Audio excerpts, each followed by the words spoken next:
Welcome to the Greenway Outdoors podcast. The Greenway Outdoors is also an internationally syndicated TV show on Pursuit Channel and Wild TV. You are now tuned into our weekly podcast hosted by executive producer Kyle Green, production coordinator Jeff Hutchinson, director AJ Beadle, and creative producer Ryan Parks. We live in a world where our natural resources are almost solely protected by funds raised by hunters and fishermen, with over 60% of those funds coming from white males over the age of 55. The Greenway Outdoors team has set out on a mission to create content that would inspire millennials, Generation Z, and new sportsmen and women to get out, hunt, fish, and contribute towards conservation and the betterment of our planet. Welcome to the Greenway Outdoors. Hello and welcome to episode 42 of the Greenway Outdoors podcast. I like how every week it's like, ooh, like wow, the numbers really? A big deal. I'm Kyle. I'm every week. I'm AJ. I'm Ryan. What's up, guys? What's up? It's a good Thursday. AJ, our token alien lover. Yes. Tomorrow, a couple months ago, we covered the Area 51 raid that's supposed to be going down. Oh, yeah. Now, I've heard some mixed talk that the guy that originally started it was like a college student. Yep. And then once everything got started where he's like, oh, God, I have to worry about, like, having access to, like, medical and food. Yep. And this is that fire festival. So he's trying again. to step down. We need tents. He's trying to step down from it, and then because he's trying to step down from it, a lady that bought a bunch of stuff to sell there is trying to sue him. And AJ, what's going on? Per my sources, it's still happening. Really? It's happening. They're actually for real. I mean, as far as the storming, Dying to know AJ's sources. 7 people are going to show up. Storming the thing, I don't see that happening. But I've heard from people that live in that area are bracing for the worst. Essentially, they don't know if 5,000 people are coming. They don't know if 40,000 people are coming. But according Those to are both really big numbers. Exactly. According to some of the for that city people that live there, they've been seeing an array of porta potties being distributed, a lot of tents being distributed in some field, but the locals are like, all right, well, if you're planning on coming here in flip-flops and shorts, you need to remember that there's rattlesnakes out here, there's scorpions out here, it drops to 40 degrees at night. You need to plan ahead instead of just thinking you're taking a selfie in front of the Area 51 sign. Right. But, you know, there's the gate, and then there's apparently 4 miles of just flatland to where the actual site is. And but most I people mean, won't even make it the 4 miles. all the Airbnbs are booked, all the hotels in town are booked. It's like Sleeping Bear Dunes, though. It's like Sleeping Bear Dunes in Michigan, where like a lot of people go to the Sleeping Bear Dunes, but only like 1/9 of those people walk the Sleeping Bear Dunes to get to the water. Yeah, because the idea sounds great, and then they see it and they're like, oh, well, we've been walking for an hour and we've only moved 2 feet. Yeah. Funny story about the Sleeping Bear Dunes. My sister's gonna be so mad, but when we were there, I'll never forget this as a kid. She's already cringing probably. She's listening live, but we had to walk. My dad, I don't know. We were with the Adragnas actually, and it was me and my sister, and then the 2 Adragna girls, which one's my age and one's my sister's age, and then so 3 years difference, and then Mr. and Mrs. Adragna, my mom and dad, and we were going to walk the Sleeping Bear Dunes. We got up the first hill, and Laurel lays down and goes, "Just leave me here to die." She just yelled it, and everyone around was laughing and stuff. So now it's like, every year we'd go back, everyone would take a picture like they're dying in the sand and make that the caption. That's weird to me because like Laurel being dramatic. Nice, Jeff. So Don't say your apparently name. there are people from other countries coming into the area. No way. Get out, dude. This is for Americans only. Well, no, Australia, Poland, Scotland, and I think England. People have said that they're coming from there. Storm your own aliens. Yeah, right? what? These are ours. No, he's right, because was it Dutch, I think? Yeah, There's Netherlands. There was someone from the, there's a famous YouTuber and his friend that tried to get into Area 51 and they're in prison. They got arrested. Yeah.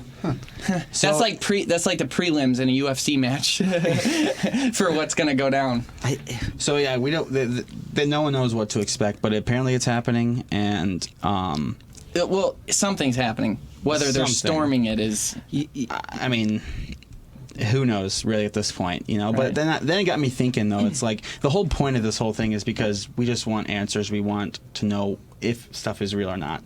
So there's speculation that recently I think the Navy and CIA confirmed certain UFO videos to be like, this happened. We don't know what it is. Yeah. But it. Right now, we can they're all say saying that that, it's real, and then people don't know if that's a distraction to like amp up the thing or play it down. There's speculation that people at Area 51 are behind the whole reason it got so much craze and hype, because the more hype there is, the less you take it serious. So it got so big online, and there's speculation that maybe they had something to do with it to more or less like make a mockery out of it, as opposed to being a serious storm the gates type of thing. Right. Because if they mowed down a bunch of U.S. citizens, that would be frowned on for sure. But you're asking for it. If you're going there and you're doing that, you're asking for it. Yeah. Right. Yeah. So, I mean... But if a military base still... numbers. But maybe this would be a positive message just to send, like, hey, why don't you just disclose some things to us? We're not stupid. Yeah. I like to quote Man in Black when he says, what's the problem? Why not just tell people they can handle it? And then Tommy Lee Jones says, a person is smart. People are dumb, panicky, dangerous animals, and you know it. Yep. So an individual is one thing. Yes. Yeah. A group of people. Yeah. Mob mentality. If more answers become of this, I'd say it ends up being a positive, but I don't think anyone's going to die or whatnot. But you have to think of it like this, too. If, say, that did happen, they thought of it like that, we'll give out some answers. Mm-hmm. Well, they start giving out answers, then people are going to be like, well, what else are you hiding? Yeah, that's true. Like, you already lied once. Yeah, who knows you won't lie again? Because we already know you are now. Yeah. Well, we know they're lying anyways when they release stuff from 25 years prior. Exactly. Yeah. I would say, to me, if you're the government, though, you stick to it. You don't give in. You don't anything. You don't. Yeah. And what's going to happen most likely is there's going to be 5,000 people. There's going to be a party. It's going to be a big funny thing, like Jeffrey said. And then nothing's going to come of it. Nothing's going to happen. Yeah. No one's going to have the balls to run past that fence. Number one. I mean, they're idiots. I think there'll be something like 25 arrests. Yeah, I think, and then people will talk about those arrests, and that'll be it. No, I don't think so. I think it'll be worse than that. I think people, if say 5,000 people go, there's a drunk guy leading a charge. For sure. Someone's dying. Someone's going to die. Trampled like at a Walmart on Black Friday. That could be it. Ryan thinks someone's going to die. I do not. I fully believe someone will die of some sort of heat exhaustion. That too. Just the fact that you have that many people there and no way to no food, no anything. There's nothing there. You're in the middle of a desert. Wait, whatever town it is, I can't remember the town because it's so small. But apparently they accumulated a lot of the city's funds that are scarce, they put, to hire more police, hire more... Yeah, they hired security sources. I saw that, too. And then airspace is closed right now in that area, so, I mean... It's always closed. It's being taken serious. I hope the airspace is closed, and then they see something fly, and everyone just loses it. That would be cool. How cool would that be? That would be pretty cool. I see two scenarios. Number one, they storm it. They get there, only to find out that this base is just a decoy base. There's something underground that we don't even know about. Well, there supposedly is. There's 3 guys there, and they're like... playing ping pong. We just sit here and... Or number 2, all this is just a big thing to promote the new X-Files movie. Ooh. There it is. So a little plot twist. Here's a fun fact. During the Cold War, what we used to do with our military bases, specifically Area 51, when satellites started being used to take images of the land, when the Russians would fly over and the U.S. figured this out, they were scoping out to see how big our, operations were? Yeah, to see what was going on with our military. What they would do is they would take cardboard boxes, flatten them out, and lay them out on the tarmac and paint different... A message? No. Oh, okay. They would up yours. Okay. They would paint different shapes of planes. Yeah, make it look like we have more than we do. Oh, yeah. Okay. Or they would make things up that looked like planes, so they think, whoa, what is that? Right. And just freak them Quite the out. military artists they have there. And it would just be black paint on cardboard, but you couldn't tell because the images weren't good enough. You mentioned the negotiations that took place with the guys that they needed to hire to come in to paint because there's not a lot of creatives running around in the military. No. And they're like, So you want me to what? I'm painting. It said here in your planes. application. It You said know somebody hid something in one of the pictures. I know. Oh, for sure. Yeah. I like it. And from that, yours. Yeah, they It's write over up We're for very it. afraid of your unicorn-shaped plane. So yeah, it's tomorrow. We'll see what happens. We'll see. To be honest, it would be kind of cool if something. I won't be there, so I don't really care if something happens. But it'd be kind of cool if something did happen. I want to see something go down, but I hope nobody gets killed. Yeah, I mean, I want to see someone's gonna die. something. All we're going to don't see think so. is shaky, potato cell phone footage. Oh yeah. Yeah, no one's going with a good camera. No. Because we're not going. So we're gonna Nice. get the same stuff we always get. Grainy footage. One person. Honest to God, People that were there it'll- saying it happened. You know what it'll look like? It'll look like the other outdoor shows in the outdoor industry. Yeah, it will. Okay, Boom, Ouch. roasted. Love it. moving on. That That's was a little awesome. tough. That was a little. That was. Yeah, Tough love. Sorry. Go back to being humble. So now that I picked a fight with everyone in my industry, I'd like to pick a fight with some other people. So I'm going to be reading this off of my phone here. But if you're familiar with the Putman family, it's the giant family that had the TV show. I don't remember They're on what giant? channel. They have a big. They're not giants. Okay. They have. They're all 8 foot tall. They have a big Circus freak. family and they all live together. And there was a TV show about it. Like the You guys are 19 and growing, or like there was like 19 kids or something crazy. It's they all that one? they Oh, all it's them? The Putman family, yes. Oh, that's not them. Close. They all 19 live together. counting? It's all the kids and stuff. You guys got to quit guessing because this has to go on. Like this is a podcast. Okay, sorry. Okay, listen. Just let me tell you. The guy in the back's a giant. The Putman family was on TLC. Okay, and they were a family where all the families, the kids, the grandparents, and then the kids, so the grandkids, all lived under one house together. It was a show on TLC, and they were like really good Christian, nice people. And it was a really good show. My family liked it. The Chivaros knew him somehow. I guess like he was telling me that they made the kitchen that went in the house for them for TLC. Irrelevant. Wow. So anyhow, I'm going to read this Facebook post. You guys are awful people. I'm going to read this Facebook post. So it says, this morning at 8:22, Abby was blessed with her first bear at our cabin. The competition was fierce between the oldest 6 and boy to see who would be behind the trigger. I didn't write this post. Nene pulled a permit and transferred her tag to the winner, Abby. We had some criers, but they were so excited for her. She has graced the family record with shooting the biggest to date. Sitting here with her dad was a bonding experience she will always cherish. Thank you, Lord, for the harvest and the memories we are making.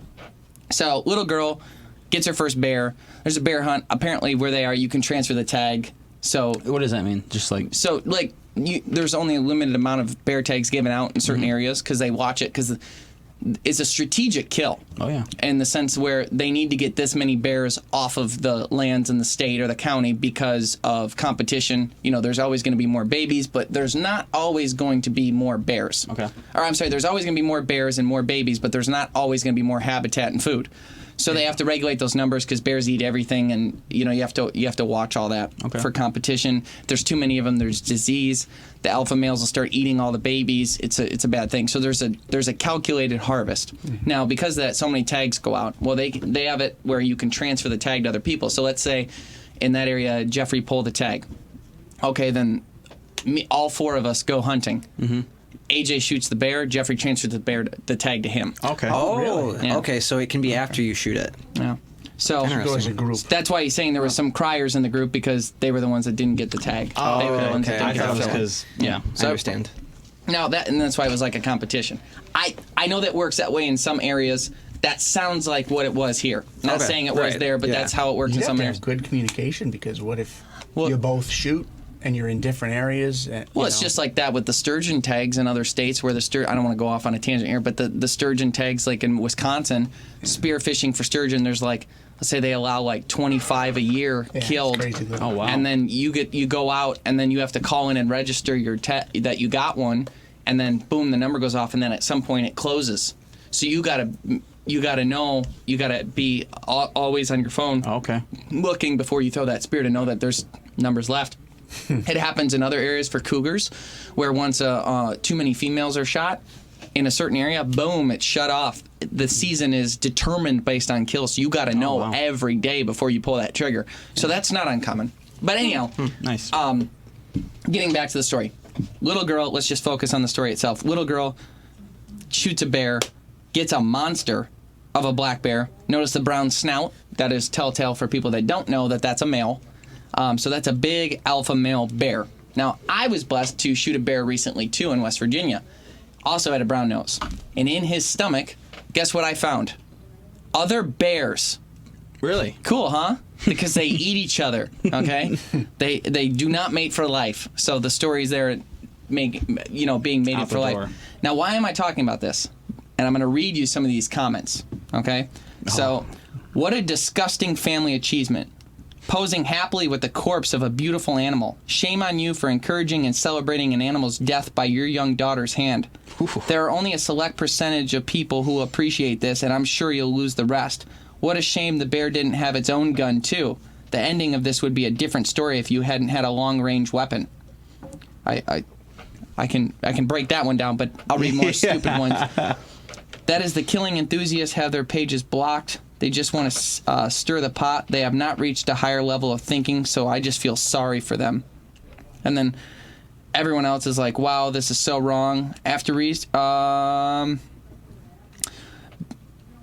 have really bought into the hype. Uneducated, better than intelligent and unable to change. You're horrible people. These people are so messed up. Taking pictures of your murder. You're disgusting. So it's just one thing after another because these people are so messed up. Murder, victims and trophy hunting. I hope your family dies. You're all pathetic. If that was a human, dog, or horse right there, I'm sure you wouldn't have the same opinions.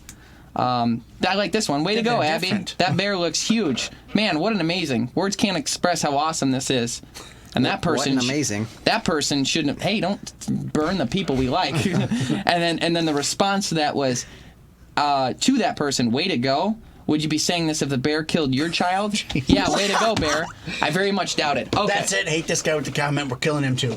Okay. The bear killed you. My mom and sister like the Putmans a lot, and they watch the show. That's so funny. And the Putmans were overall really good people. There was some controversy surrounding one of them where they were like saying that he had some weapons charges against him, but he was found completely innocent in court. So a lot of people bring that up, like, oh, the weapon thing. But he was found completely innocent, so got his back there. And honestly, most of the gun laws that he would have been in trouble for, I'm not sure I would agree with anyway. So, okay, let me explain to these people, because obviously I need to, how the environment works, okay? So every single year, we go out and harvest animals because there will always be more animals. They will make babies, but there will not always be more habitat. Okay, you understand? So there are a lot of people, you may not know this, we take up a lot of space, may not know that. More and more space.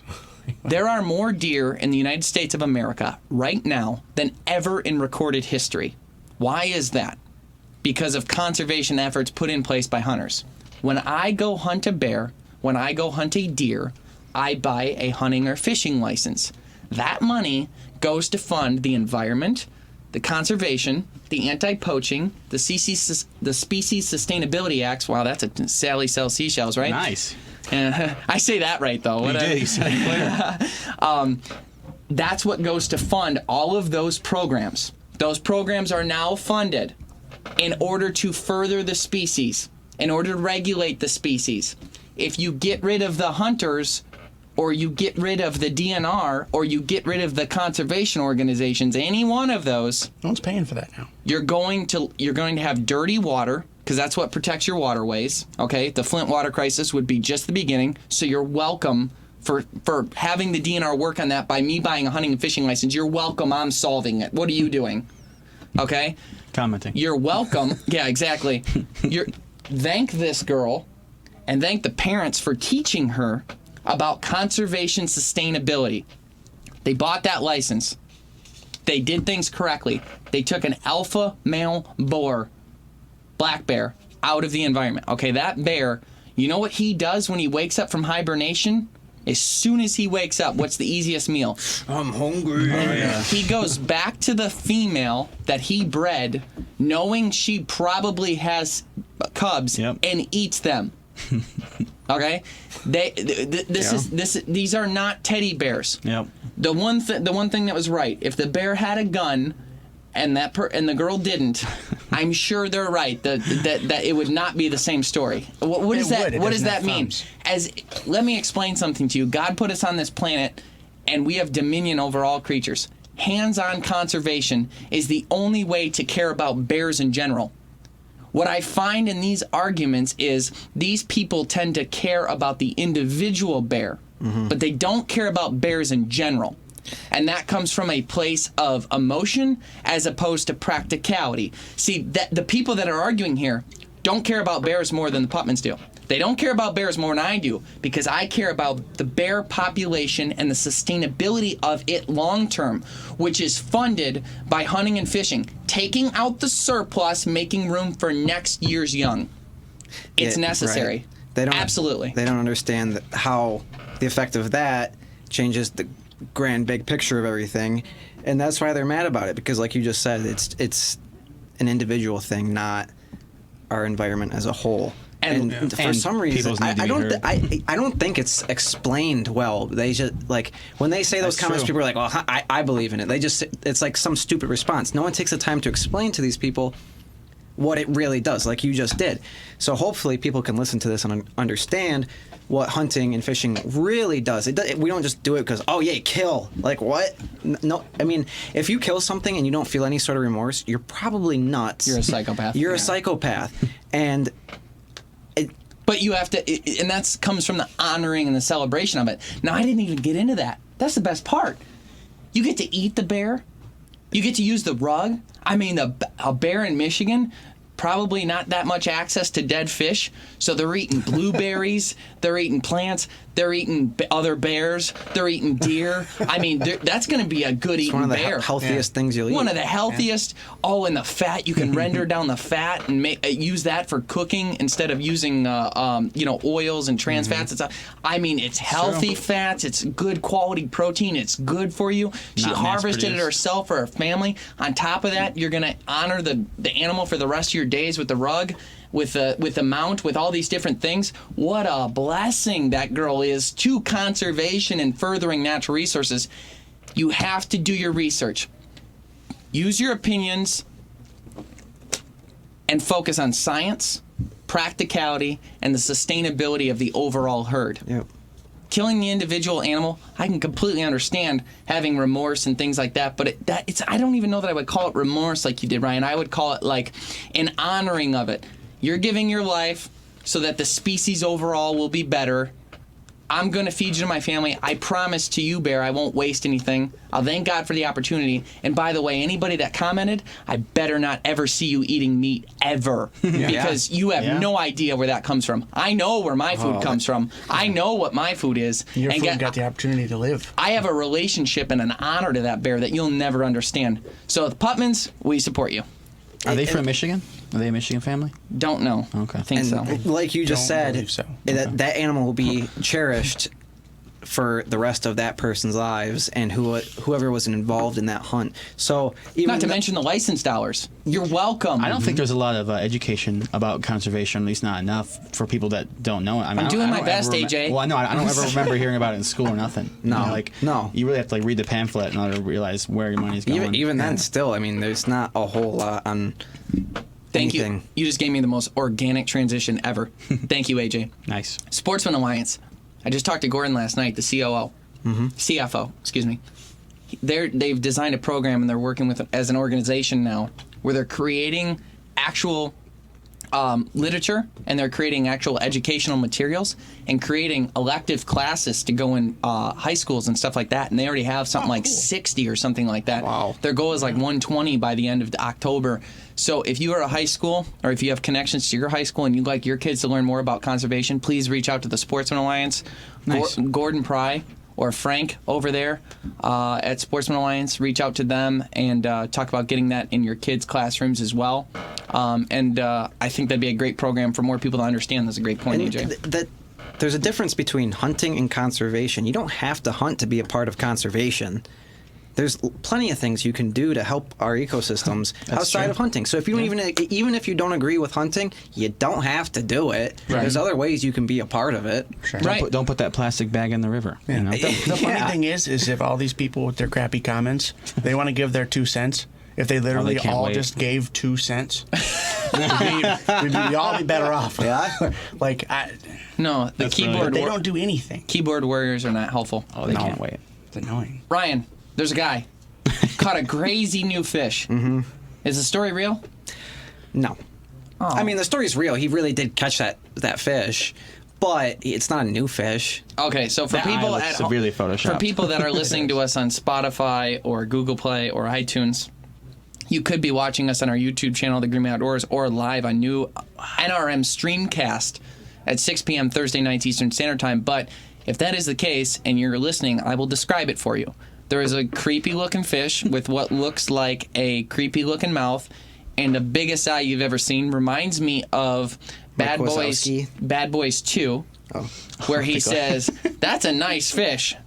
Big eyes, but a nice fish." And there's a few other words added in there. It's like a snake in the back half. And then the front half, it kind of looks like a weird, creepy tadpole. It's like he'll never learn. He'll never learn. It's like, Jeffrey, if you think we could hear you, you're wild. There you go. What did you say now? I say it looks like a tadpole. It does look like a giant tadpole snake. With a huge eyeball, massive eyeball. with an elephant eye on it. Easily, yep. So what this fish is called called a ratfish.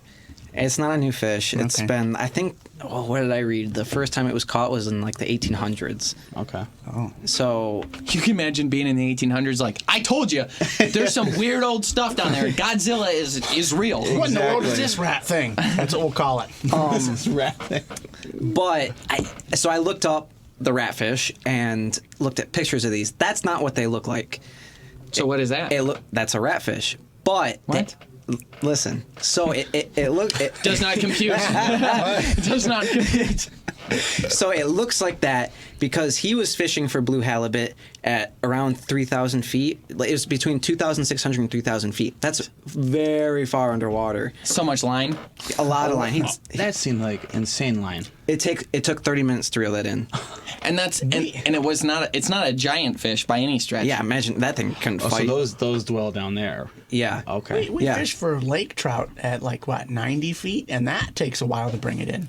I can't imagine. 1,000 feet. Yeah, and a lake trout's way bigger than that fish, but So the ones we caught anyways. So what happens at 3,000 feet below the sea is there's an insane amount of pressure that holds those things together, like holds those animals together. So the sea. When you bring it up so fast, yeah. it expands. It's like a human going into space and taking off their helmet. Their eyes just pop out of their head. Yep.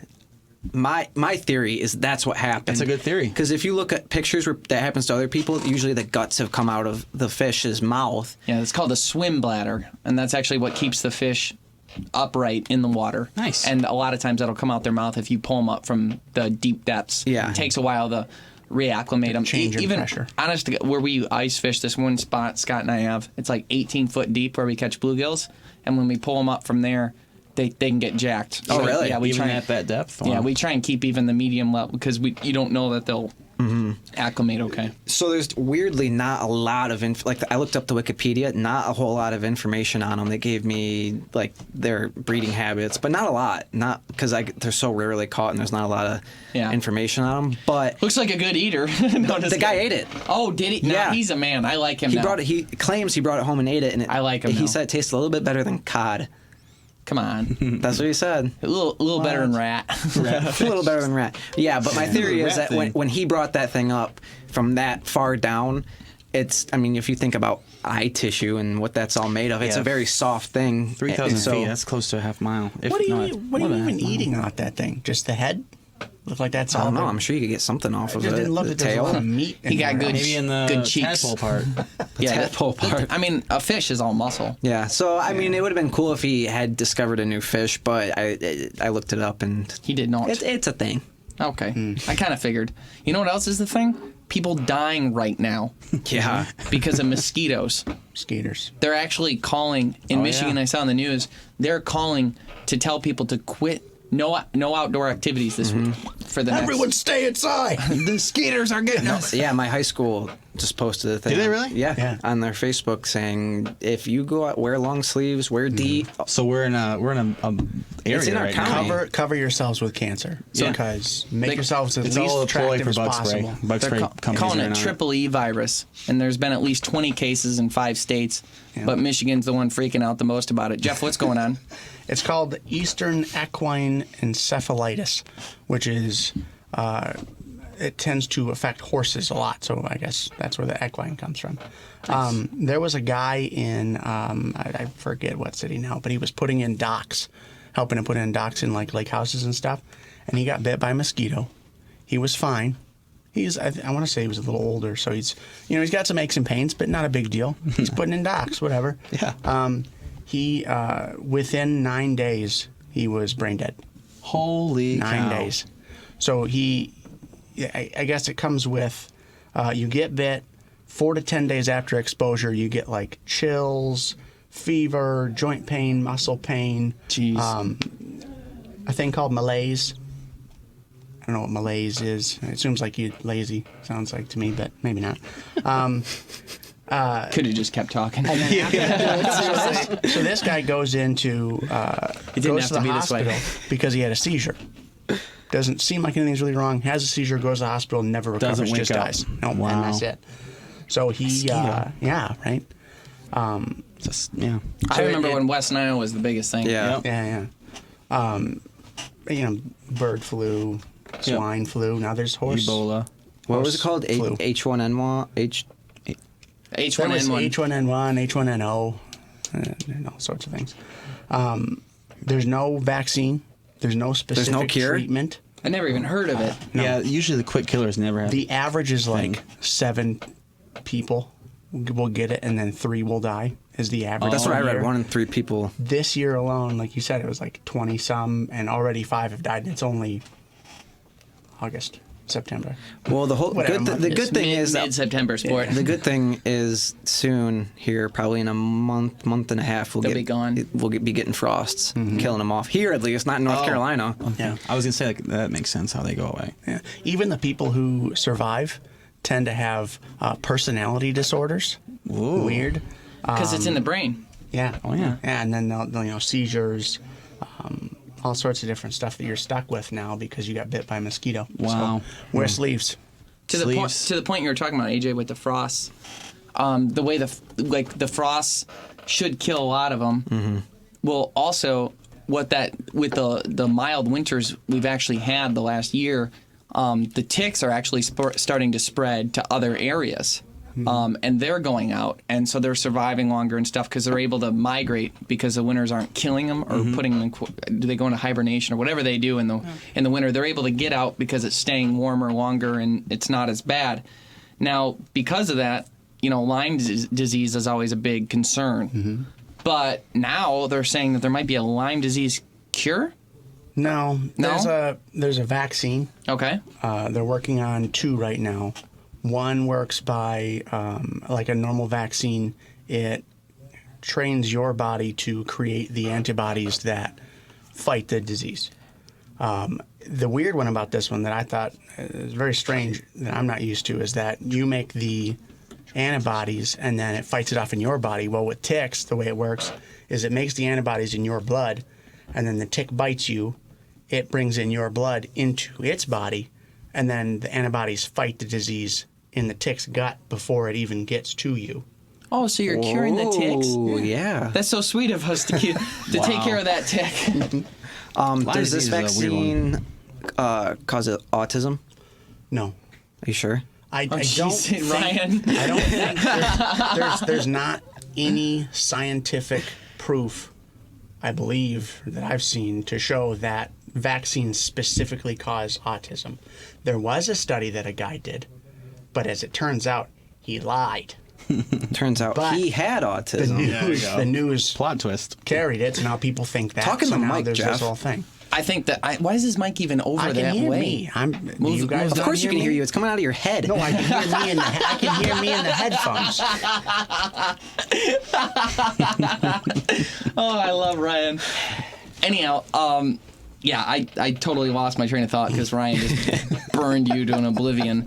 But with that too, as far as the ticks go, as far as the Lyme disease go, I think as far as vaccines go, you've got people that, like Ryan's point, and just talked about the vaccines.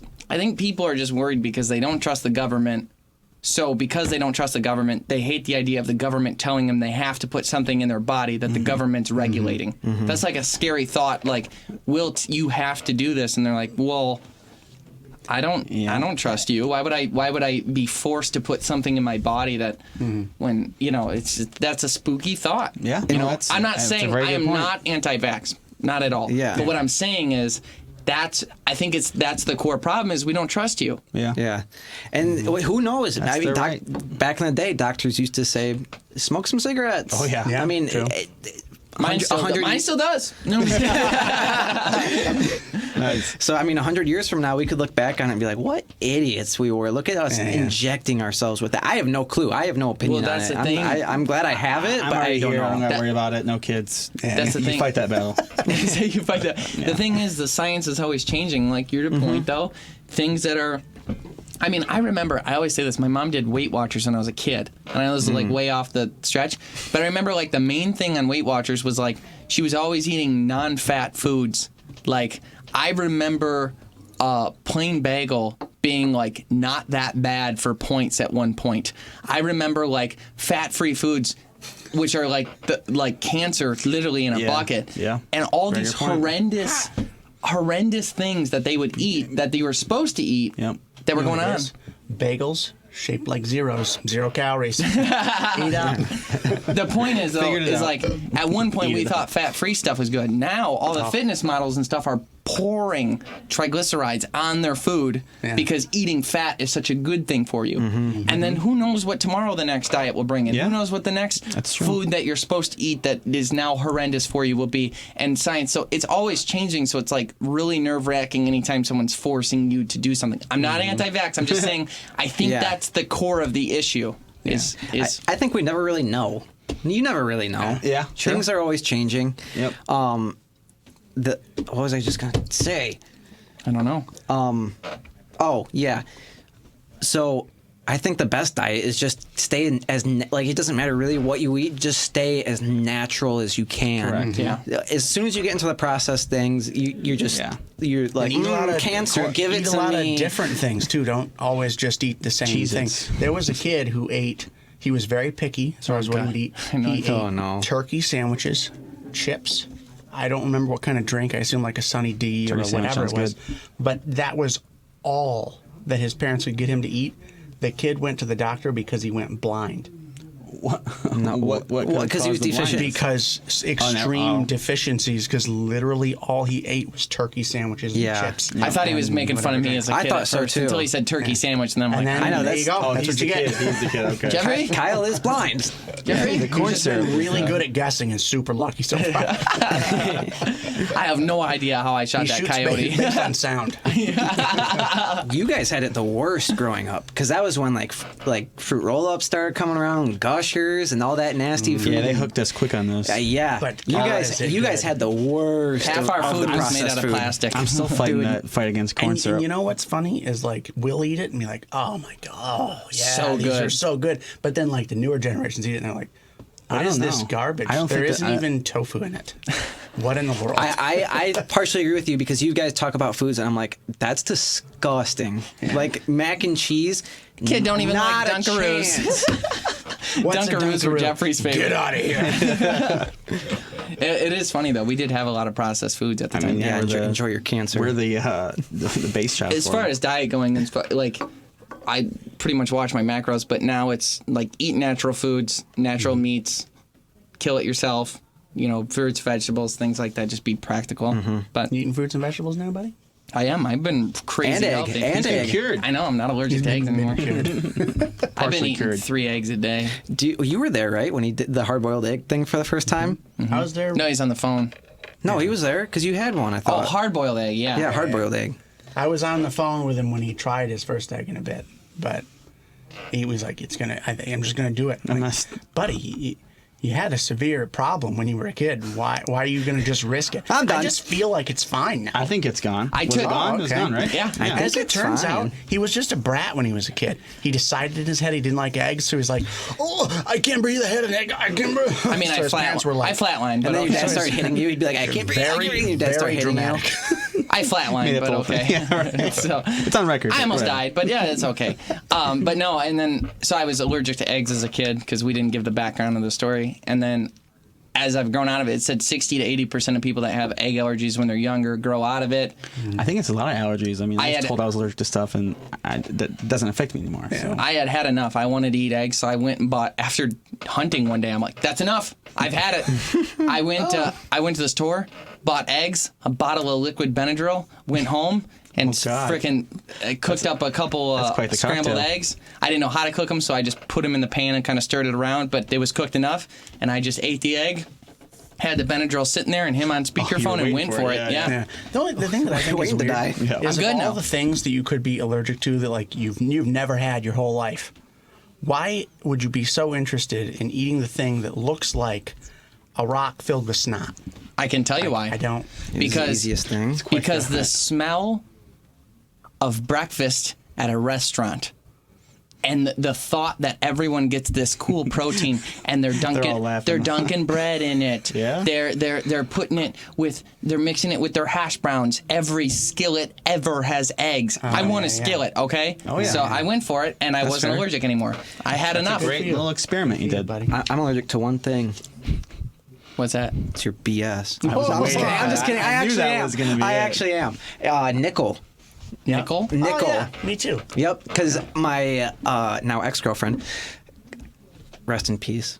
Oh, I'm just kidding. I'm just She kidding. didn't die. I'm She just didn't. kidding. She got me You're a a watch. monster. She got me a watch, and I put it on, and I broke out in hives, and I couldn't yeah. figure it out. Nickel watch? Wow. was- No wonder you dumped her. It was the bottom was just nickel plated or something. yeah. I was We're- breaking yeah. my whole arms and everything, just That's the breaking out common huge thing. hives. You know what? what I It's mean. funny that you say that because I know someone else that was allergic to nickel, and they also got a vending machine watch, and the same thing happened. Love it. It was MVMT, I didn't know and it they was made those in coding $150. machines. Allegedly. Where's your Allegedly. watch? Okay. So I went on the bear rant today, and unfortunately, I have to go on a second rant. So we are part of Safari Club International, big nonprofit conservation organization that does a lot of good. Member there. Because we're a member, we got an email about something called the Cecil Act. I thought when I read this, I thought you were trying to spell celiac. I'm like, that's not how you spell it. Oh, I'm like, nice. that is not how you Also, spell it. it'd be really funny too What's because it has celiac? like nothing to do with hunting or I fishing. know. or I'm the like, outdoors. why are we talking about this? Two, why is he spelling it like that? Idiot. Two concerns right away. Can we shut his mic off? So anyhow, to go through it. Okay, so Cecil Act. Essentially, what this act is it is brought forth by it was voted on by some committee of natural resources that it passed 19 to 16. Of course, I remember the numbers. Now it's supposed to go to the House of Representatives. It's going to be voted on there. Essentially, the act is to prohibit imports of mounts or trophies from Africa to the United States, or pretty much To block it. Yeah, so basically what it's saying is like you can't bring in, let's say you go hunting of some sort in Africa, you can't bring back your mounts. You're not allowed to. Which Wow. now the problem with that is that takes away the value of people going there to hunt and fish because they can't bring back their trophy. A lot of people don't know this, but when you go to Africa, a lot of areas, a lot of the different game species that you hunt, they use that to raise money for communities, and then you have to donate the meat to the communities. Oh, nice. So you don't get to keep the meat. Now you don't get to keep the trophy. And regardless of what people like to say about hunters, we're not just bloodthirsty beasts who want to go there and murder. Like, we want the trophies, we want to give that meat to the communities. So if this goes into effect, like if we went somewhere like Africa or something and we hunted rhinoceros, I'm just making up stuff, we're not going to hunt rhinos, but I just wanted to use a weird word. But if we hunted something and wanted to legally, even with the licenses, did everything proper, we couldn't bring the mounts back. Now, here's the big problem from that. If we're not allowed to bring that back, then it's going to basically shut off the hunting industry that goes to Africa. So you can pretty much kiss all those species goodbye then. Because let me explain to you how things work. in the real world. Okay, we're going to learn about economics 101 today. Ooh. Okay, the way it works is this: different countries in Africa, the people there, back from like the 60s, 70s, everything like that, pretty much wiped out all of the life that was there. In a lot of areas, there's no wildlife anymore. Okay, they're at that time. So what they did was, we went there and we created this species sustainability acts, where basically hunters come from here, they spend lots and lots and lots of money. Tens of thousands for like one hunt. Just for the animal itself. Okay, tens of thousands per hunt. We pay that to the government. Because of that, they are able to actually stop poachers, and they can stop the community from killing every species of wildlife there through the funding. Okay? So I'm a hunter. I pay $1.1 million to go kill a lion. No joke. I go there. That $1.1 million goes to anti-poaching efforts, the conservation of the species, the science that goes into the picking out what lion I'm going to kill. Because what will happen is, like, the big males, for instance, will get old and they won't be able to reproduce anymore, but they'll still kill any of the other males and keep them from reproducing. Okay?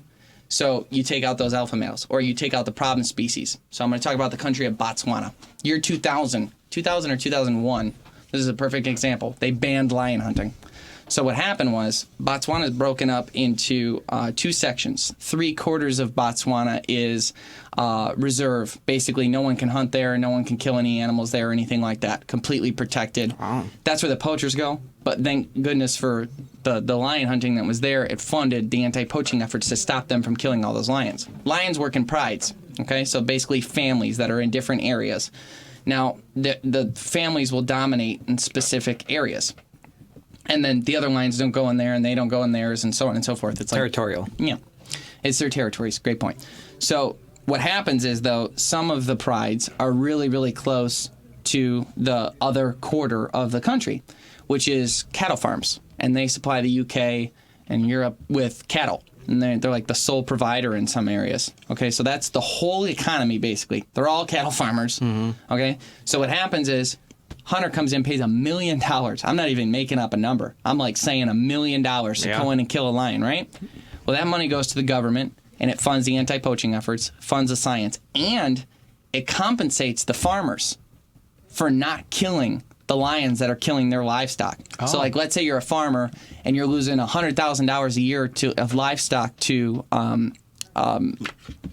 lions. That's okay, because the government's giving you $250,000 in order to fund that, break you even again, and give you a profit to the people for dealing with it. For dealing with it. It's just how we subsidize corn farmers. Right. And then we go there and we kill the deer. You switch my topic. We go there, the lion goes there and kills the lion that is causing the most issue to the farmers to cut that down. And then because that lion is that hunting is in place, the farmers don't kill the lions because they're valuable to them, because they want it. If they have lions around, they're a profit. They're getting money now. Oh, yeah. So they're being profitable. Okay, so that was how it always worked. So hunter pays the money. It stops poachers, so lions aren't being killed by everybody. It helps with the CC Sustainability Act. Because of that, the ecosystems there from the 60s and 70s all the way to the 2000s was booming. They brought back, it went from like a desert, barren land to this beautiful landscape, and they rejuvenated the entire country. Okay, well then PETA and everybody else got in and they're like, okay, no more lion hunting. This is unethical. You're killing lions. Okay, so then we did our best to fight it and so on and so forth, and then boom, no more lion hunting. They win. Country of Botswana, year 2000 or 2001, boom, no more lion hunting. So then what happened was the farmers went from getting that, let's say $250,000. I'm using rough numbers on the farmer numbers, but they're getting $250,000. They lose that.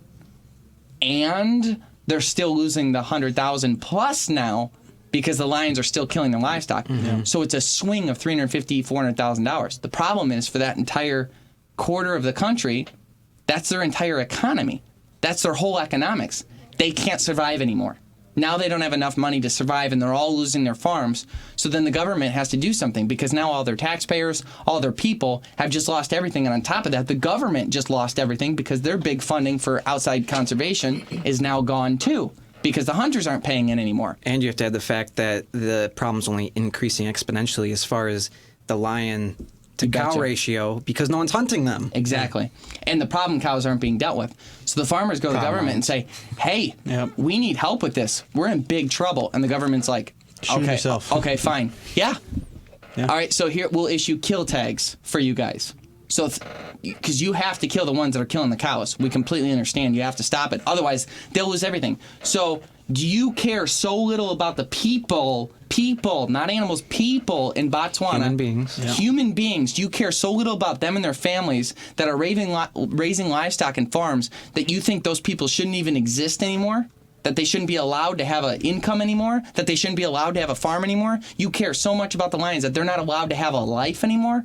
No, that's not how this works. That's inhumane. So it is inhumane to humans. People don't understand how much Imagine they being affect. out there as a farmer and watching a lion kill all your livestock and you're not allowed to do anything and your kids are hungry and you're losing your whole farm and your family's business. And it's bad for the lions. Nobody wins in that situation. Nobody wins. I could see where someone could listen to this and say, "Oh, they're being dramatic," but That's how it works. not. That's how it works. Out there, there's very small. There's very few opportunities to make money. Yeah. And as you explained, a lot of it is cattle, and when you let something take over that's ruining that business, you're just killing off humans. The next step is the government had to issue kill tags to the people that were for the ones killing they're like, defend your cattle, but don't go out hunting them, just defend your cattle. Mm-hmm. Farmers did that. The problem is all of those lions that were in the pride that was closest, all the different prides that were close to that area would come in, kill the cows, so they kill those lions. So they killed more lions than they were ever killing during if you actually had hunting. Yeah. On top of that, they weren't being selective. It was just the ones that were killing their cows. So it's not the alpha male that can't reproduce anymore. It's not based on science anymore. It's based on they're killing their cows. They killed off basically all the prides that were bordering the farms because all of those lions would kill their cows. So now that entire area that was surrounding it is now diminished and gone. Okay? Well, what happens with a pride? They mark prides by sound, by roaring, and peeing, and different territory things that lions do. The other prides move into that area because now there's open area, and new prides are developed in the area right there. Well, then those ones get same thing happens. More kill tags are issued because they're eating all the cows. Oh. They're just defending the cows. Then those prides are killed off. So the other ones move in. Those prides are killed off. By the year 2007, almost all the lions are gone. Wow. Because they just kept moving into the area where the cows were in 7 years. So then they brought lion hunting back in order to rebound the population because they're like, and they took away. Without hunting, we're going to lose all the lions. Mm-hmm. So then they bring it back and they do it again. And then I think again it was like banned. And it's like this revolving, moving back and forth. The point is of that story is that's a perfect example of like you would never know about the economics and what was needed to protect the lions until you stop looking at the individual lion and you look at the health of the entire herd. And you can criminalize the hunters that fly all the way there to lion hunt, eat the lion, donate the lion meat to the communities, give back to the communities, pay uber amounts of money to protect the species long term, and then get their trophy mount. What's happening with this bill now is, and that's one, I could do the same thing on drafts. There's areas where drafts are severely overpopulated, whereas drafts might not be overpopulated throughout all of Africa, which, by the way, is a continent, not a country. But in certain areas, drafts are drastically overpopulated. Drastically. Mm-hmm. Drafts. Like the giraffe. I think giraffe. Like Jeffrey from drafts of what? From Toys R Us. Yes. So each one is a specific situation. Now, because of that, we lend our expertise. The North American model is amazing. That's why we have more deer in North America right now than ever in history. Mm-hmm. We're really good at it. So we help them stabilize and make these different policies. Safari Club International is widely known for it. Now, the example I gave of Botswana is one of many. Giraffes, rhinos, you can go through all these different things. The species, and there's an individual story in an individual area. And the thing is, because there's an individual like for each species in each area, there's a certain story like this that I just gave. It takes the locals to know that story. We don't know it. These bureaucrats in Washington, D.C., who have never stepped foot in a woods, have never hunted in their entire life, have never been to Africa, have never communicated with those people, are now making a decision saying, hey, with this bill saying you guys aren't allowed to have our hunters in the United States anymore come and fund what you're doing for conservation because we care about conservation. That's the dumbest sentence ever. What is it? What are the positives of not? But the positives are PETA gets to feel good about the fact that you aren't bringing home a trophy anymore. That is it. It is strictly emotional. Mm-hmm. There's no science. There's nothing based. You have a bunch of idiots that don't know anything about conservation or sustaining. You tell someone, if I go out and be like, hey, lion hunting's good, I will get murdered for that. People will hate me for that. But then I just explained what happened in Botswana, and they're like, oh. Right, yes. Oh, I didn't realize. I would have never thought. And I even get it. Because if you didn't have a dad like mine who sat down with you and explained to you conservation, if you tell me you shoot a lion, to immediately a normal, natural human response is to say there's one less lion. Yep. I completely understand that. But you have to look at the entire population as a whole. Oh, by taking out that one male that was an alpha male that would kill all the other males and keep the females from being able to reproduce because they can't reproduce anymore, you're actually going to help make more lions. Yeah, because of this, you're keeping the farmers from wiping them out because they would lose their entire cattle industry otherwise. Oh, because of this, the economics. Oh, if there's no hunting in Botswana and you don't have, and the other part of that I didn't mention too, because that money wasn't there was no stopping the poachers either. Right. So it wasn't just the lions moving into the cattle area. They were also being just ransacked in the black market because there was no anti-poaching efforts. And all these people no policing because it's not funded. On that money, they now have to poach out of necessity because otherwise how are they going to feed their families? Right. So you have additional poaching on top of the poaching that was there before, just because you decided you didn't want. Because you got mad because someone posted a picture of it. And what you're doing, honestly, Washington's doing is they're now determining, with knowing absolutely nothing about what I just said, they're determining how the local people in Africa are allowed to manage their species when they don't know a darn thing about it.